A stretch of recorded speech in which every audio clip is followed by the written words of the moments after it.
எத்தனையோ விதமான ஐஸ்கிரீம் இருந்தாலும் இந்த சாக்கோபார்க்குனே தனி ஃபேன்ஸ் இருக்காங்க. அப்படி யாராச்சும் இருந்தீங்கன்னா கமெண்ட்டில் ஒரு ஹார்ட்டின் கொடுங்க. எனக்குமே சாக்கோபார்னா ரொம்ப பிடிக்கும். கொஞ்சம் ஹெல்த்தி வெர்ஷனாக வீட்லேயே ஹோம்மேடாக எப்படி பண்ணலான்னு பார்க்கலாம். அதுக்கு ஒரு மிக்ஸி ஜார் எடுத்துக்கோங்க. ஒரு 1/4 கப் அளவுக்கு மக்கானா நல்லா பொடி பண்ணி எடுத்துக்கோங்க. ஒரு சாஸ் பேனில் 1.5 2 டம்ளர் அளவுக்கு பால் ஆட் பண்ணிக்கலாம். இதில் அரைச்சி வச்சு இந்த பவுடரை போட்டுக்கோங்க. நல்லா மிக்ஸ் பண்ணிக்கோங்க. 1 டேபிள் ஸ்பூன் அளவுக்கு கார்ன்ஃப்ளவர் கொஞ்சம் பால் ஊற்றி கரைச்சி தனியாக எடுத்து வச்சுக்கோங்க. தேவையான அளவு சக்கரை. இப்போ கார்ன்ஃப்ளவர் கரைச்சி வச்ச சிரப் இதில் ஆட் பண்ணிக்கலாம். இது எல்லாத்தையும் கொஞ்சம் நேரம் மிக்ஸ் பண்ணிட்டே இருந்தீங்கன்னா கொஞ்சம் திக்காகும் ஒரு 5 நிமிஷத்தில்.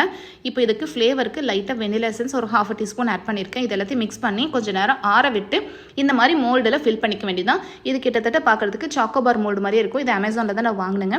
இதில் மாதிரி ஸ்டிக்ஸ் ஃபிக்ஸ் பண்ணிவிட்டு நம்ம ஃப்ரீசரில் கிட்டத்தட்ட 7 to 8 ஹார்ஸ் நல்லா ஃப்ரீஸ் பண்ணி எடுத்திங்கன்னா சூப்பராக நல்ல மோல்டு நல்லா ஐஸ்கிரீம்ஸ் ரெடி ஆயிரும்.